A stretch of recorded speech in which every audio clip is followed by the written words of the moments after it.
Right to the countdown. Jesus Christ. No problem. All right, so just real quick, James, we just kind of want this to be as organic as possible. So I think you've done a lot more of these than we have, James. So you'll probably be able to. Yeah, I've been on over 100 podcasts in the last year. And do you want to introduce us, and then we'll go from there? Hey, Andrew, welcome to the show today. You got the Believe sign up there, man. Tell us a little something about what you believe in. Don't worry, I got you. All right, so No Vacancy. We're here joined by James Hatfield from LiveSwitch. LiveSwitch is the world-leading communication platform for small businesses and entrepreneurs.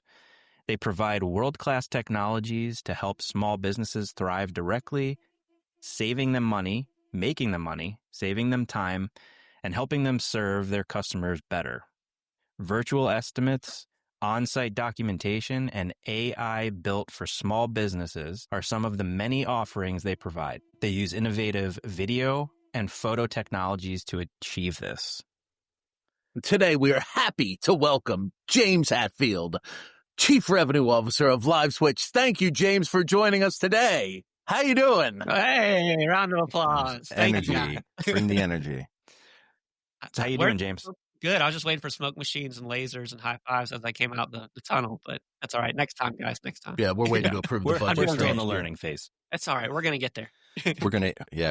We have to increase the marketing budget to. That's right. Well, I just want smoke machines and lasers on the self-storage property. So I'm going down the roll-up doors, giving high fives to all the roll-up doors. That's what we do. All right. We're a little wild. Right. I love this. This is a great idea. Next Andrew, I hope you're taking notes. I am. Smoke machines, maybe some strobes. Yeah, I'm sure Michelle will definitely go for that. There's no way there's a budget in there for smoke machines. Dude, they're cheap, man. Party City. There's no more Party City. There's no more Party City. Can we talk about that? Should we just go right into Party City? The downfall of Party City and how Spirit Halloween is now supposed to take all of these demands on? I don't trust Spirit Halloween for my smoke machine or the rest of my Party Shitty accessories that I need. James? Now to James with the weather. No Vacancy is the self-storage podcast that pulls back the roll-up door on the industry's most outrageous stories, toughest challenges, and unexpected laughs. Hosted by the team at Access Self-Storage, each episode brings together real operators, sharp marketers, and off-the-wall personalities to talk about what really goes on behind the gate code. From crazy tenant tales to hard-won lessons in customer service, it's raw, unfiltered, and a little irreverent, just like life in storage. LiveSwitch brings real-time video and chat to self-storage.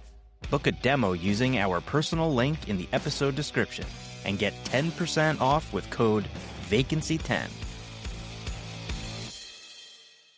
All right, so as mentioned, James is the Chief Revenue Officer at LiveSwitch. James, do you mind giving us a little bit of background, maybe where you started your career and then how you got into LiveSwitch, and then we'll go into how LiveSwitch can play into the self-storage industry, and we'll see where this goes from there. Yeah, well, I never intended for any of this stuff. If you just follow the bouncing ball, you never know where you're going to end up. I literally came from a blue-collar family. My father built the house we lived in. I know how to work with my hands. I know how to work on engines, and I knew how to paint houses and power wash houses from head to toe, and that was my big family dream. That's what my grandfather wanted me to do, is own a painting company, and that's what I did. I had a painting company. I cruised, put food on the table for my team. I just had one problem, because some of us become accidental business owners, is I'd go to the bookkeeper and they'd speak this thing called English to me, and I wouldn't understand a word coming out of their mouth, and I'm like, I don't think that's good. So I decided to go to business school while I'm running my companies, because I didn't want to be taken advantage of. And upon graduating business school, I met another guy doing the same thing. He was getting his Duke MBA, and he had landscaping companies, and he invented a technology that solved the problem I had. It literally could read an income statement and balance sheet and tell it to me like I'm 5. And I was like, that is awesome. And he's like, do you think you can sell this? I'm like, well, maybe if it gets me off a ladder, but it's kind of out of my wheelhouse. I'm used to, going around neighborhoods and commercials and beautifying our community. And so I got down off the ladder. I didn't jump off the ladder. That's never a good look. Although I've had guys fall off ladders before, and that was not good for my insurance, and that was scary. But hey, things happen when you got guys on ladders. So we took that company this was over 20 years ago. We went from nothing to Inc. 500. We were one of the fastest growing companies in the country for 3 years. And then we sold it, and it's a multi-billion-dollar company. So that kind of worked out. Yep. Then we got into philanthropy, And we did this thing called Inmates to Entrepreneurs, putting thousands and thousands of incarcerated men and women through our programs. We go into the jails, we teach. It turned into an ABC television show called Free Enterprise. So that kind of worked out too. And then finally we're like, well, we're too young to hang up our boots. Let's buy a company this time. We still kind of like tech. So we bought Are you ever too young to hang up your boots? I feel that way after 4 kids, 2 businesses, and building a bunch of nonprofits and stuff. I'm tired, man. I'm ready to take a nap. Yeah. But I felt too young to hang up my boots. I'll tell you that much. So we went ahead and purchased a company, and you've seen our stuff and used it. Like we did the Super Bowl the last 3 years. If you go to an MLB ballpark and scan a QR code, and they put you on the Jumbotron, like during COVID, during NBA and the bubble and WWE wrestling, where they filled all the screens, we did all that. And I got a chance, and I'm going to bring this in for a landing because this is a long story long, but I got the chance to work with the chief of police in Washington, D.C. to reinvent our nation's 911 phone call. And the whole idea was everyone's carrying around 3 to 4 cameras in their pocket. How do I get into that camera feed with no app because a compromised citizen can't download anything? And then they can't be trained. So we got into a text. I woke up at 3 a.m. I was like, I got it. We're going to go into a text message. And once you tap a text, now that live video stream can go right to the police car, fire truck, or emergency medical so they can see what they're driving into. So I'm building that out. Wow. And there's a guy that you guys probably know. We're good friends.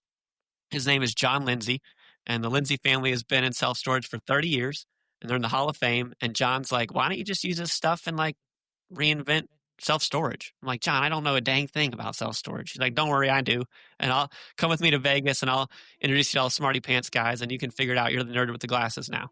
And so I get there and I see all this and this is my virgin tech eyes. And I'm like, wow. Like, I think the kiosks are cool and stuff. I'm just like, if I'm a mom and pop and I only got 1 or 2 facilities, like I can't buy that. And I'm not going to spend 5 figures on that. It's cool though. I was like, I can replace that with a sticker or a piece of paper. So that's what we did. I got to work. I worked with a gal at Strat Prop Management, Don Clausen's operator, Jessie Lamb.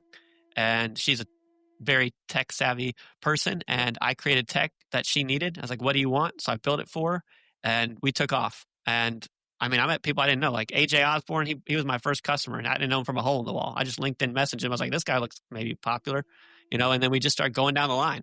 Now I got a bunch of top 100s and I'm actually starting my own self-storage company with Jessie Lamb and That's awesome. a couple other folks. And I got a great board of advisors and people that know and love and trust. And so I'm trying to buy in tertiary markets and show everyone how to remote manage and hybrid manage their properties and demystify it and open source it. I'm not trying to compete with my customers. I'm literally just trying to, eat at my own restaurant. So that's my long story long. So No, going that's back great. to when That's you awesome. first met Jessie and when they presented their needs to you, what did they first want and where did that take you from there? That's a super question. So she's a tech nerd and she literally had everything. I was like, you got everything. Like, what don't you have? To your question, Chris. And she's like, you know what I really want? I was like, what? She's like, I just wanted to have an iPad with a big button that says, need help, tap this. And so she put a little sensor on the door that said, if you need help, tap the kiosk. But I was like, I can build that. I have a bunch of computer scientists, a bunch of nerds. And so I named the project after her. I called it Project Lamb. And we kept iterating until she's like, I love it. And then she deployed it across the 81 facilities. But she just wanted a simple button. That said, I had other people. I have some folks overseas, One Box in the Netherlands, and they're like, we don't really want that because everyone carries a smartphone. And that's when I was like, we'll just put a QR code on the wall. And we just call it wall to call. And I know exactly where you're standing. Oh, you're in the lobby. Oh, let's do a site walk. And now we're adding in all this AI, which is bonkers. So we just add in AI. And you can literally take a video for an auction or take a video of a cleaned out unit. Like a tenant can scan a QR code with no agent, take a video, and then we can run that through AI and flag it if it's not empty and give you an inventory of what's in there. It is bonkers. Wow. That's incredible. Crazy. That's incredible. How do you see this technology moving your company forward, your self-storage company forward? And are you imagining an unmanned facility, unoccupied facility, or some hybrid version to start? What are you thinking of the future in your situation in self-storage? Well, I think in anyone's situation, you got to judge your property, location, tenant size, and you got to meet the people where they're at. I'm also always about the customer buying experience, right? And it's also about when they're not on property. A lot of these tenants are filing and signing leases before they get on property. Like, I don't want to take my 4 kids and put them in a van and go around the city shopping for self-storage. Are you sure? Doesn't sound like a fun Saturday. I'm sure they're lovely people. They're lovely, but you know what? They don't find self-storage facilities lovely. You know, if I'm taking them to the park, sure. If I'm taking them to Disney World, sure. But self-storage facility ain't Disney World, last I checked. I mean, it could be if you guys want to put up some roller coasters, but not good for your bottom line. But so now we're getting it to where someone's at their home, and I've even taken recordings from call centers and walked them through our AI. And I pretend, and in fact, sometimes I pretend to be a call center person with people, and I have it judge me. Like, where am I good? Where am I bad? And we assess the call center agent, what they did well, what suggestions, and it will light you up because AI has no emotions. It'll literally light you up as an agent. I showed one property. They've got like 40 properties. And like, we're not going to need sales managers anymore. But what I'm envisioning, to your question, are 2 routes. First, we'll go the hybrid route. Let's say you got Class A property or you got a larger property. We might put on our property what we affectionately call the Walmart greeter. This is a person getting paid hourly, keep my space clean, make sure little questions, but I don't even want that person to sell. I'm like, don't bother selling because it's hard to find those unicorn people. We try to find the person who can do the landscaping, fix the locks, forget about that. Yeah, that we asked a that is lot. asking someone to do too much. Yeah, Yep. It's not fair. And you pay them what? Like, no, like, not going to work. So just have them wave, welcome to Walmart, right? Right this way if they can't find their unit. And then have your call center agents be, whether they're at home or overseas, have them be your killers, right? They're going to be the closers. They're going to be the ones that take someone when they're pissed off with their lock. And now, if someone's like, you've seen it, the locks, if you don't line it up perfectly, you'll have people jamming on that lock and they're like, this thing, I got the numbers in. Well, now they can just call the number. That person can send a text, they tap it, and then we even have laser guidance. You see that little 4, it's not lined up, just, there you go, click it.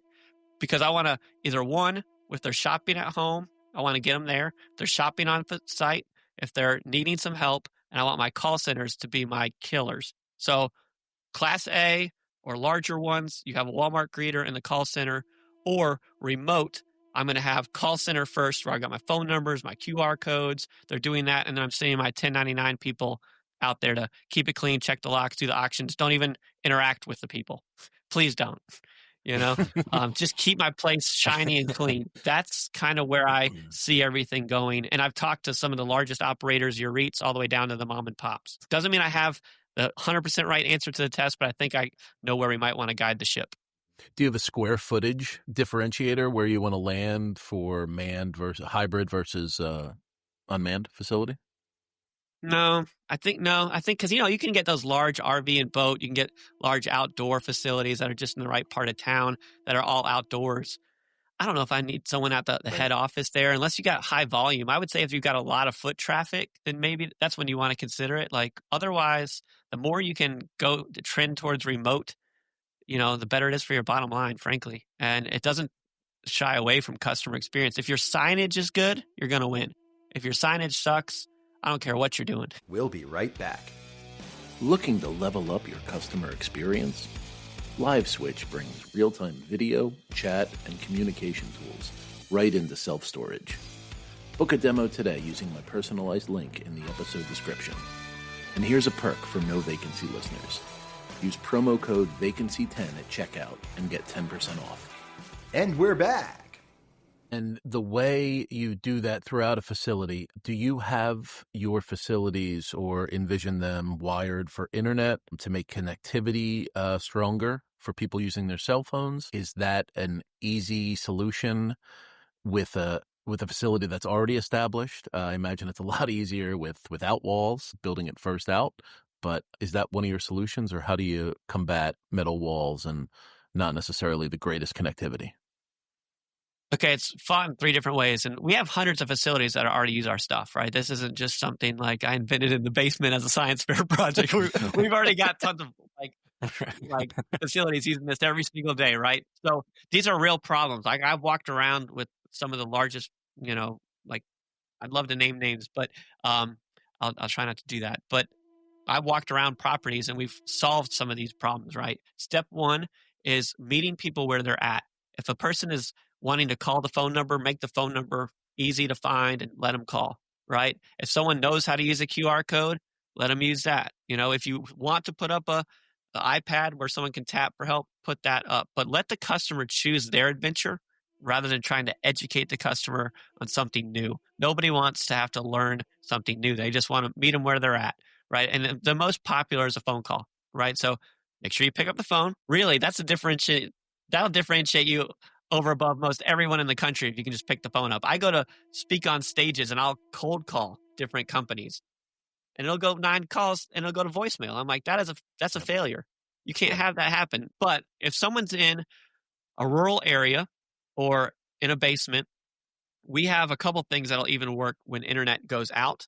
But if you're on a lot with a live agent, you need some level of internet. Otherwise, you keep them in that lobby space or place where they do have that connection, and just talk to them there. Send them a text message and maybe the map of the facility and guiding them around and things like that. But if they go, in the basement, you may want to, and some is a smart way to provide Wi-Fi on property is a key way to mitigate all this, to your point, Chris. But in some cases, if you're so rural, you may not even do that. You may just keep it to the phone, right? So you got to know your property really well. But it's a very inexpensive way to enhance your property. And this thing called Starlink makes it Yep. It's pretty That's easy. pretty But powerful. really, Yeah. you're kind of you're without excuse. The only excuse I could find is you don't want to pay for it. But it's like, you'd rather pay to have a full-time person there over Starlink? And I could have someone overseas getting paid $1,500 a month rather than, $4,000. Like, this is a solved problem, right? I think it's interesting, just to go back a little bit, when you said meet the customer where they want is so important, especially in today's world, because we're seeing this transition happen where you have generation that was so comfortable just calling or maybe even walking in, and now you're getting that Gen X, Millennial, Gen Z that's so much more comfortable with technology that maybe they don't necessarily want to call or walk in. Maybe they just want to scan something and take care of it remotely. So I think that's so powerful to be able to meet the customers where they want. And I think that's awesome. Yeah, we all want an Amazon Prime experience. We don't want to wait for our stuff, and we're happy to pay a little bit. I mean, you don't have to pay for Prime. You can wait 2 weeks for your packages, but we all pay because we're impatient. Like, that's just what it is. Like, I don't want to wait, and neither do your customers, because you want to get that right as well. And then tell your folks how they can serve people better. And that's just a start. I mean, the AI is blowing my mind. Like, I literally had an HVAC guy in my house 2 weeks ago. He comes downstairs. I'm like, hey, can I send you a text? And you go in and with the unit and just in 30 seconds, just act like an ignorant customer. Don't try to solve the problem. So he walks in. He's like, the water pan's full of water. There's condensation on the pipe and it's leaking right there. And then I run it through our HVAC diagnosis prompt. And it says, most likely cause is there is algae. Just undo the drain line and get the algae out. He undoes it. Algae goes everywhere and it fixes it. His jaw is on the floor. He's like, can I buy stock in your company? But like, you can think about it for site walks, right? Like when someone's doing the site walk and the audit, as they talk to it, say, hey, the gate looks clean. It'll look and it'll assess and say, oh, it looks like you've got some tree work to do. It looks like you got some bangs up on your gutters. Like you can get the prompt to do everything. Like I've got electricians that'll give the entire bid remotely down to timelines, budget, everything. Your imagination is the limitation for AI, and it's here today. It's here right now. This isn't like, this is ready to go. I've got it to put it in your hands right now. And it keeps blowing my mind on what it does. So you would be a big advocate to tell people, don't be afraid. I saw at the SSA show, I think it was Rodolfo from Swivel. He had a T-shirt that said, I'm not afraid of AI. I thought that was pretty great. Rodolfo's great. I know Mason Rodolfo very well. Our stuff integrates with Swivel. But yeah, that AI fear is real. But the more you fear it and the longer you put it off, the more you're going to get beat by speed. But now the race is not that. The next race is a data race, all right, which is documenting all of your processes, documenting all the issues, getting everything. But now the AI can even document your process. So when you go to sell your facility, if you've got everything documented, or someone wants to buy your portfolio, I don't care what kind of business you have. These are the types of things that raise the overall value of your entity, of your business. And also when you hire new staff, just mark things as training. And now they can, if they're joining the call center, if they're joining the operations and facility team, whatever they're doing, their marketing team, now you've got things and processes documented for people to onboard faster, especially if you're dealing with any turnover and banging your head against the wall with staffing, right? You got to get ahead of this stuff. And AI can help simplify it, because you tell any business owner, hey, you need to write out all of your processes. And if they haven't done it already, it makes them want to take a nap. They're like, oh my goodness, they'd rather watch paint dry. But you're like, if you don't do this stuff, you're probably banging your head like, why can't I find good people? Why can't we be consistent? Why isn't my property this? I'm like, I can guess why. You just might not like the answer. A little tough medicine. Yep. How does LiveSwitch balance the work that you did at the Super Bowl versus the work that you do for self-storage? And how do you keep your employees motivated, the ones that get to do the work on the Super Bowl versus the ones that main job is the self-storage industry? Well, they're gratifying in different ways, right? Like when you see your stuff on the Super Bowl, there's a certain proud papa moment with your stuff, right? There's a different kind of proud papa moment when your customer comes, like we literally had one this week. We had a mover say, hey, because we documented everything, I had one of my team members leave, and I almost lost this job, but since it was all documented, we were able to go do it, get a re-up on it. I was able to talk to the customer, and I saved a job. He's like, do you mind sending me car magnets? Like, you saved me like 5 figures of income. I'm going to represent your company anywhere. I'll literally get a tattoo on my neck because of it, right? So it's one of those things that to us, we sent that entire Facebook message that we got to our entire company. Like, we're here. If you look at our mission statement that Andrew read, like, we're here for small businesses. We're here for helping those folks, because we've seen it over and over and over again. What does a Super Bowl commercial cost, if you don't mind me asking? Well, what we did at the Super Bowl was not commercials, but like when you go and you scan a QR code and they put you on the Jumbotron in the arena, have you seen this? We power that. Right. Yeah. Like, and for like the NBA, if you'll see, like for the Golden State Warriors, they have this thing called the Dub Hub, where like corporate fans can be virtual into the locker room. And they can interact with the players, and they have to pay extra for that. We power all that kind of stuff. So lots of cool instances. We've done stuff in the metaverse. We've done things for sports entertainment. Take care of the government. We take care of Department of Defense. We have really large customers. I mean, this is a 16-year-old company, and we're only one of a few in the world that do what we do. And the nice thing is we don't just serve self-storage. So the benefit is a lot of these companies will just serve a single industry. We serve, I got electricians, painters, power washers, plumbers. Like, I've got Department of Defense. I can make our stuff extremely affordable because, again, back to our mission statement of being there for the mom and pops, which I have a lot of, I can make this very affordable. In fact, it's probably their cheapest software. Can you guys believe that Taylor Swift was scanning that QR code so many times to get on the Jumbotron? My goodness.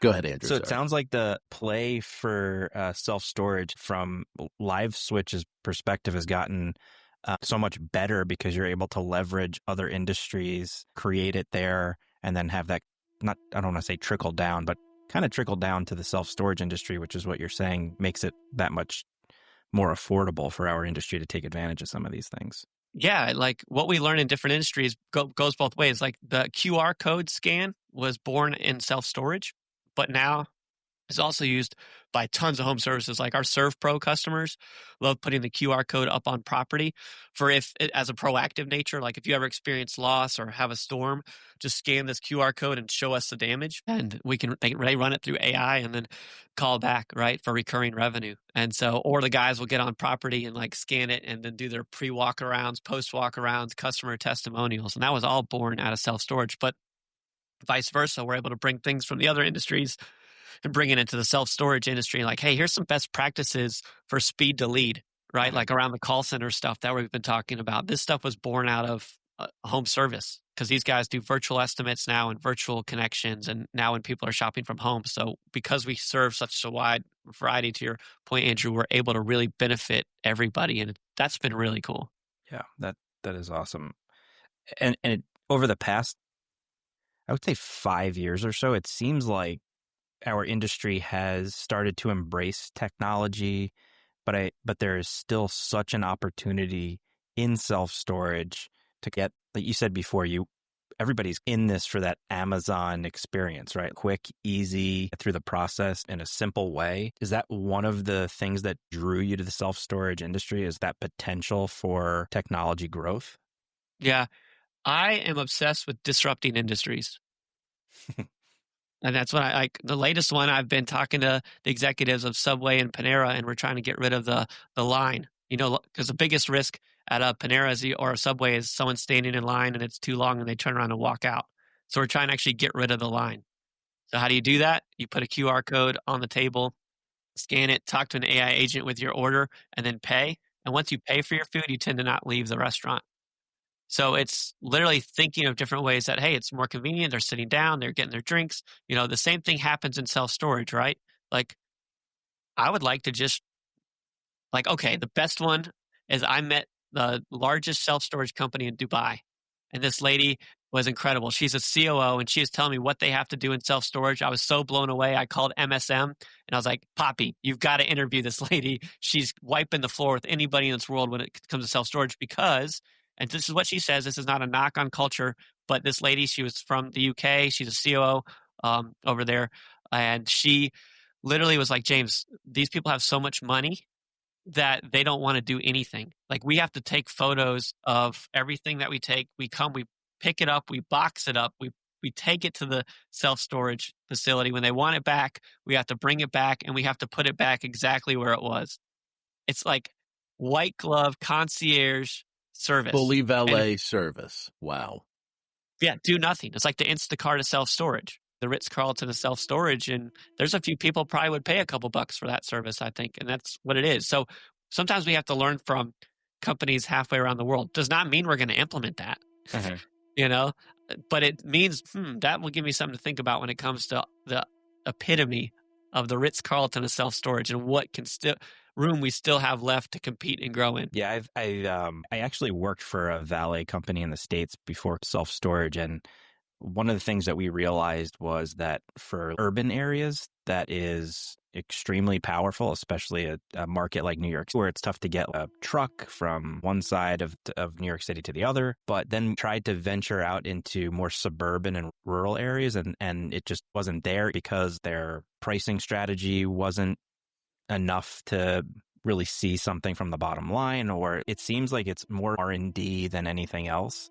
But we've seen a few of these disruptors try to make their way into the industry. And so far, I don't know if it's something that people need to fear. I think it's just a space that could be big enough. The valet has really already been around. If you take a look at, I hate to mention a brand name, but Pods has been around for a long time. They drop something off, they deliver it to a different place until you need it back. But we're starting to see a few other ideas start to trickle in. And I think everybody's expectations need to calm, and it's okay. And to your point, I think it's more of a learning process than anything else. Yeah, it's know your market, know your customer, know your facility, and know where you're competing.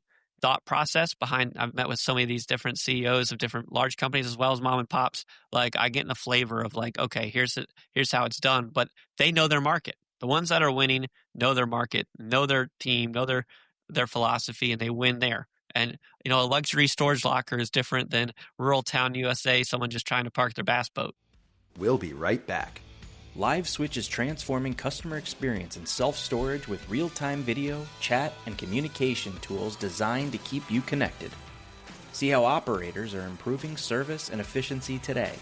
Book a demo using our personalized link in the episode description, and don't forget, use promo code VACANCY10 at checkout for 10% off. And now, back to the show.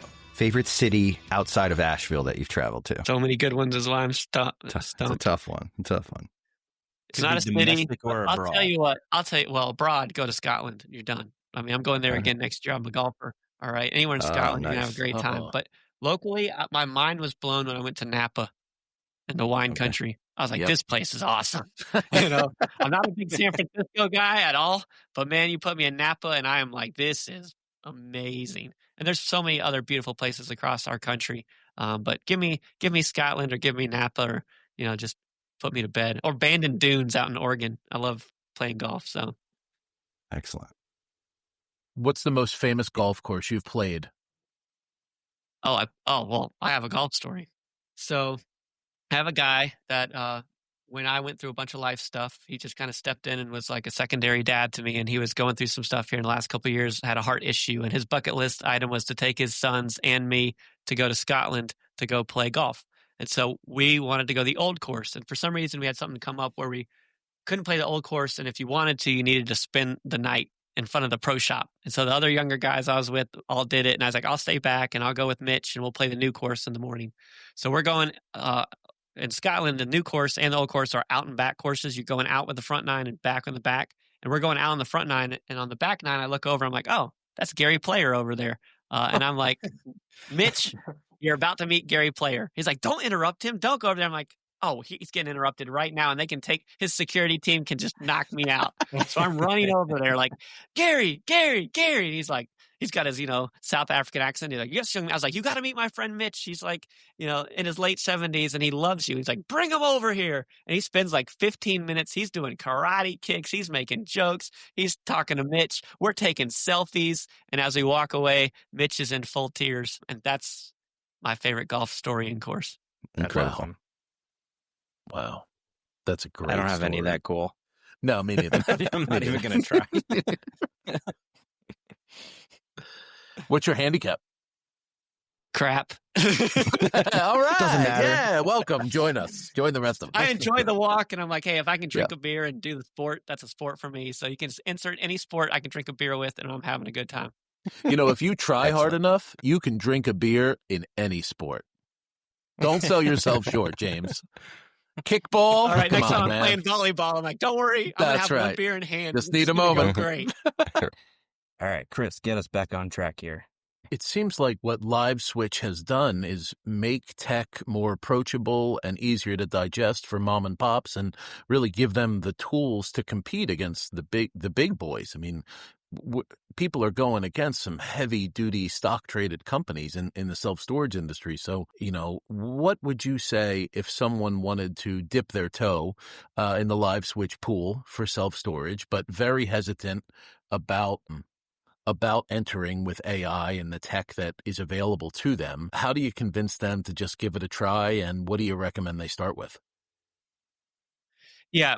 Well, some people just won't be convinced, right? They're the late adopters, right? When the iPhone came out, they're the last one. And now that they have it, they're like, oh, I guess I like this. Yeah, it's okay. We know you're a late adopter. You just don't like it. Sometimes I still like an old truck that I can do manual shift and I can work on. I'm okay with that.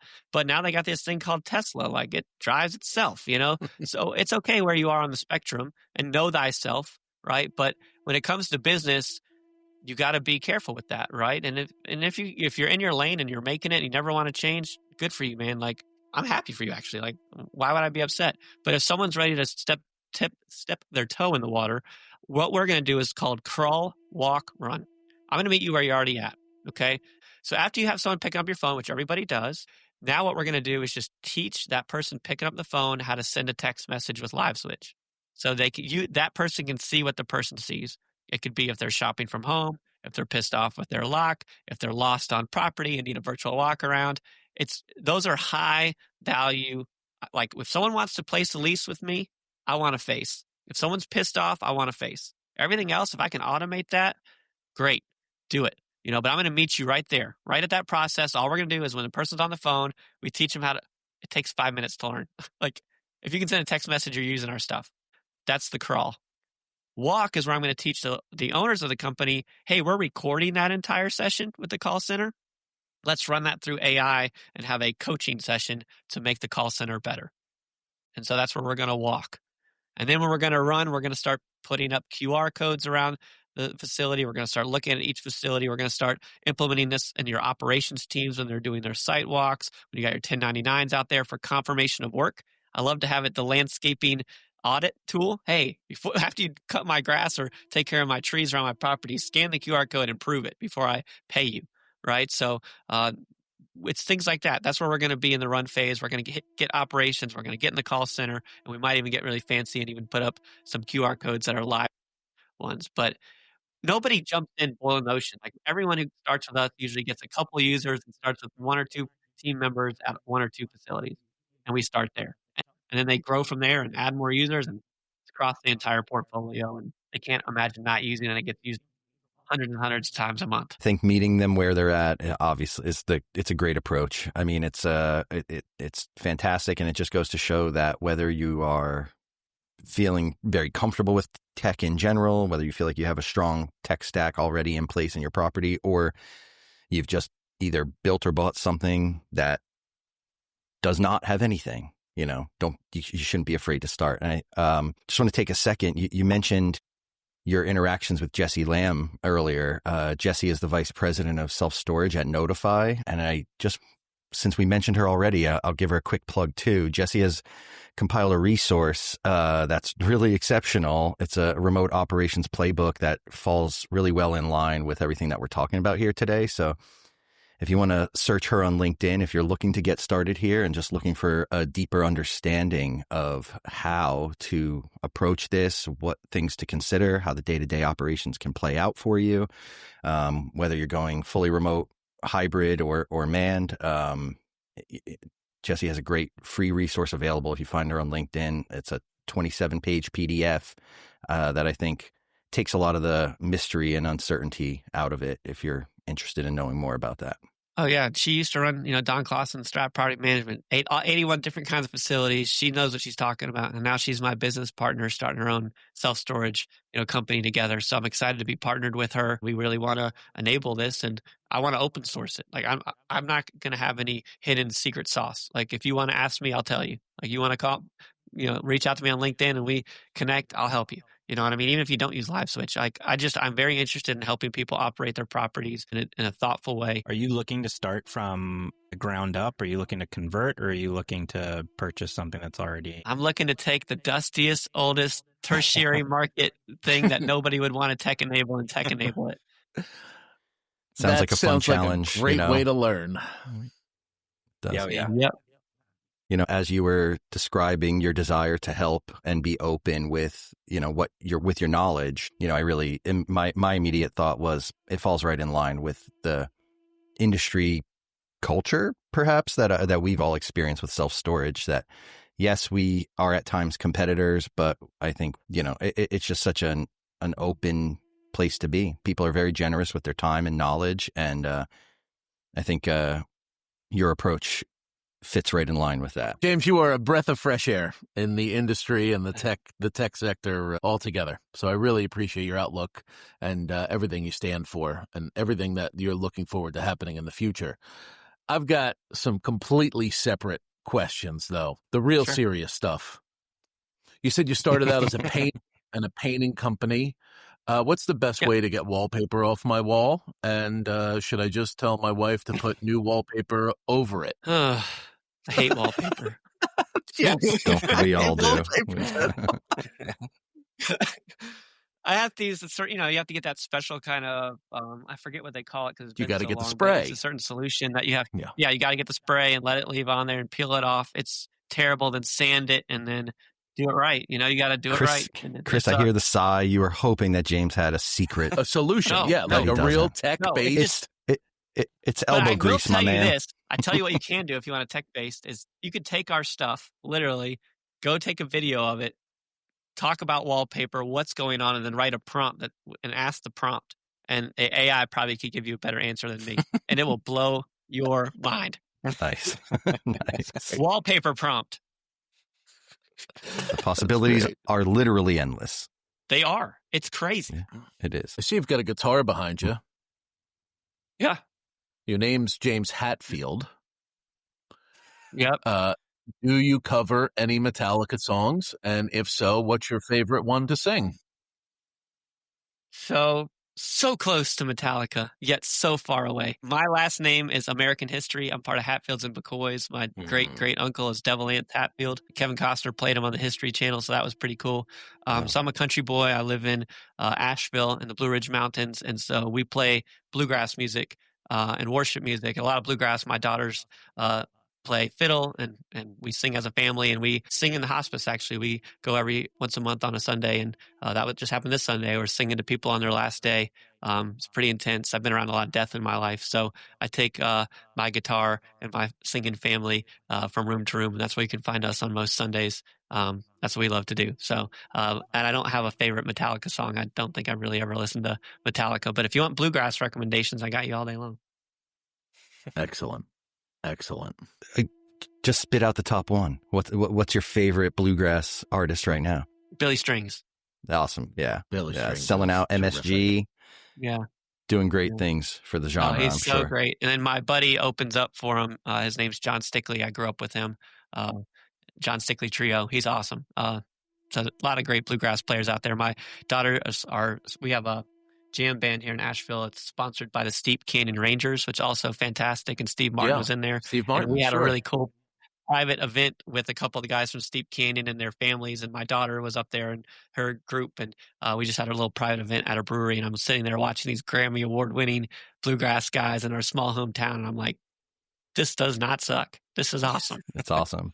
Are you familiar with the Pickin' On series? I don't know who the artists are, but I know I've seen a few kind of recordings where they'll just do a series of covers or an album of covers of a specific artist, and it's Pickin' On, insert artist name here. Oh, that's cool. I haven't seen that. That's a great idea. Cool. I'm a big fan of the indie rock band Modest Mouse, and there's a whole Pickin' On series, a bunch of bluegrass versions of Modest Mouse songs that are really cool. Modest Mouse in Seattle at Bumbershoot 24 years ago. They did great. Oh, that's awesome.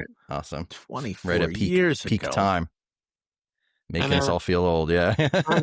All of us got gray hairs, and it's all right. It's all right. Apparently that makes we're wise, but I'm still waiting on that. I don't know. I think you've got it. Smarter than I've ever been. How do you find time to do all the charitable work? How do you prioritize that? Earlier, you mentioned the incarcerated folks that you were helping. Can you explain where that comes from and who you help and what you're looking forward to with that? Yeah. Yeah, I think people make a lot of excuses around serving. Like, oh, when I make it big and I'm rich, I'll go and give away all my stuff and do all that. And that sounds good, and it is good. It is good. But, like, you can start doing stuff now. You don't even have to have 2 pennies to rub together, and you can go give to your community with your hands and feet, that they're happy to use time. So I had some life stuff happen to me, and, been around a lot of death, and that really changed me. And then really decided, hey, I want to give back and I want to build nonprofits. And my business partner started the Inmates Entrepreneurs. I actually started a bunch of churches, and we partner with a lot of nonprofits locally. So we're part of women's shelters that we go and serve food at, group homes where we have kids that don't have any families. My wife grew up in the jungle in Indonesia, so she was a part of Habitat for Humanity. So I married into it as well. That falls right in line with our company culture as well. Access has been in business for approaching our 50th anniversary, and we put a heavy weight on the communities that we serve. We take it really seriously, and I think it's been a long-term part of what we do, but we've really formalized it more so in the last 5 or 6 years with our Access Giving program. And we empower our local managers to partner up with NPOs and other community organizations in their area, and just develop a relationship and see how we can best serve the local communities. At our core, self-storage is local business. We occupy the ground that these facilities are built on, hopefully for a very, very long time, and typically serving a 3 to 5 mile radius, right? And so we want to make sure that we're viewed as a trusted resource in that community, a community member, a partner, and like I said, a strong resource for a time of need. That's at our core. That's what we do. We're here to help people. So yeah, another great example.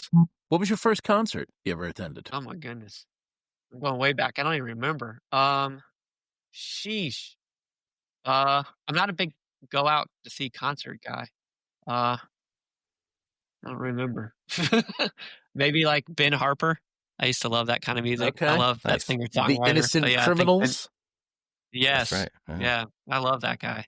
So that was probably one of my first ones I can remember. Ben Harper plays others. I just can't remember. Ben Harper plays the lap steel, right? Yes, Yeah, it's yeah. incredible. He plays Very cool. lap steel, guitar, he sings. He's so wickedly talented. Unbelievable. Great pull. That's a good one. Yeah, excellent. Okay, why don't you give everybody all your social handles so we can get everybody connected to you? Where will they find you on all social media and your website? And what's the charity that they should donate that you support most? Yep. I would say you can easily find me on LinkedIn, James Hatfield, and then look up LiveSwitch, or go to liveswitch.com, liveswitch.com, click demo, and even ask for James. I want to talk to James, and I'll personally, anyone listening, will make time for anybody here. So easy to get there. And then if you want to donate, you can donate through Church Network. If you want to go that way, Asheville Church Network will get it to good homes, or you can donate to Inmates to Entrepreneurs if you want to help folks that are getting business help in the jails, or just honestly give it to your local charity. Like, actually do that. Forget those things. Go somewhere local and find someone that is in your community and give it to the person locally. Don't even worry about my organizations. James, thank you so much for joining us on No Vacancy. We really appreciate it. Everybody check out James Hatfield and LiveSwitch. Give them a call. Look them up on LinkedIn, and they're here for you. AI is here. They're happy to help. They will walk you through it, hold your hand, and do whatever needs to be done to get you up and running. Thank you, James. Appreciate it. Thanks, Thank James. you, guys. Thanks for listening to No Vacancy. If you liked what you heard, our episodes are available wherever you stream your podcasts.